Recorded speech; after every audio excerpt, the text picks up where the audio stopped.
I wanted to share something with you guys today. The Four Agreements. I love this book. First agreement is amazing. Be impeccable with your word. But there's something on page 31. I shared this with a very dear friend of mine, Edward, at work the other day. I want to share it with you guys. Now let us see what the word impeccability means. Impeccability means without sin. Impeccable comes from the Latin peccatus, which means sin. The im in impeccable means without. So impeccable means without sin. Religions talk about sin and sinners, but let's understand what it really means to sin. A sin is anything that you do which goes against yourself. Everything you feel or believe or say that goes against yourself is a sin. You go against yourself when you judge or blame yourself for anything. Being without sin is exactly the opposite. Being impeccable is not going against yourself. When you are impeccable, you take responsibility for your actions. But you do not judge or blame yourself. From this point of view, the whole concept of sin changes from something moral or religious to something common sense. Sin begins with rejection of yourself. Self-rejection is the biggest sin that you commit. In religious terms, self-rejection is a mortal sin, which leads to death. Impeccability, on the other hand, leads to life.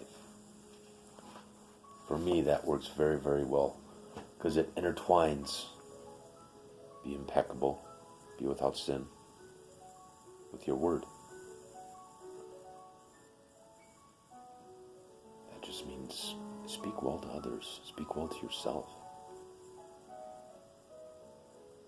It really doesn't seem that hard. Theoretically, it's very, very easy. But actually putting it into motion, that's where the problem lies. I know everybody will say that their workplace is the worst place of gossip ever. I've worked in several places. They're all like that. But if you're going to be impeccable with your word, if you're going to let your word be without sin, you don't participate in it. If you're going to be impeccable with your word, you don't put people down. You build them up. If you're going to be impeccable with your word, use your words to share love. And if you've got nothing good to say, then don't say it. That's another gift I've learned, is to be quiet and listen. Sometimes that's the best way to deal with anything. And I learn a lot when I'm listening. I believe it's Proverbs 22, verses 24 and 25. Make no friendship with an angry man, and with a furious man thou shalt not go, lest thou learn his ways and catch a snare to thy soul. You can learn a lot from being quiet about somebody's character. I've known some very angry people in my life, and when I kept relationships open with them, I would always take on a part of it. You know, when you read about loving everybody, I take that literally. You can love everybody, but that doesn't mean you have to like them or be friends with them. If somebody is toxic to your soul, or toxic to your behavior, if somebody is so uncomfortable to you, or it puts ripples in your surrounding, leave them. Don't talk to them. You don't have to. You can love them, but you don't have to like them. Of course, that's just a personal view. I know several people like that, even family. I have very, very healthy boundaries put up.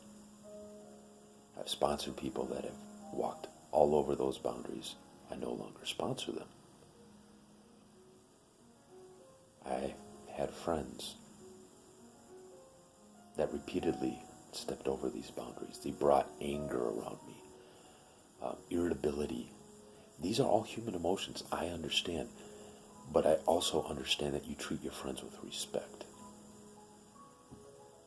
That may be something years ago that I learned, but it applies to everything that you do. If I'm having a bad day, it sure as hell isn't my friend's fault. If I'm having a bad day, it's not my lady's fault. It's not my family's fault. I don't believe in taking out my emotions on other people. I discuss them with God. And more often than not, after I get done discussing them with Him, I completely forget about what my issues were until either later on that day or the next day, and I think to myself, wow, that really got under my skin, and I gave it away. I didn't even realize that it left, but it does. Oh. People ask me why I smile a lot. Because I love God. It's very simple. I still have the tendency to want to curse and swear. A lot of shortcomings. The best thing is that I don't have to be perfect, because I'm not expected to be. I can't be. I'm human. There's one perfect person that lived. That guy was pretty cool. I really hope everybody has a wonderful day. Love you. It feels good today. It feels really good. Very calm. Very relaxed. Get the shovel, do some laundry, do some dishes. Spent a lot of time talking to God today. And then I work for 3 days, so I won't be posting any of these. But I love you and God bless. Take care of yourselves. I mean it. He's pretty good.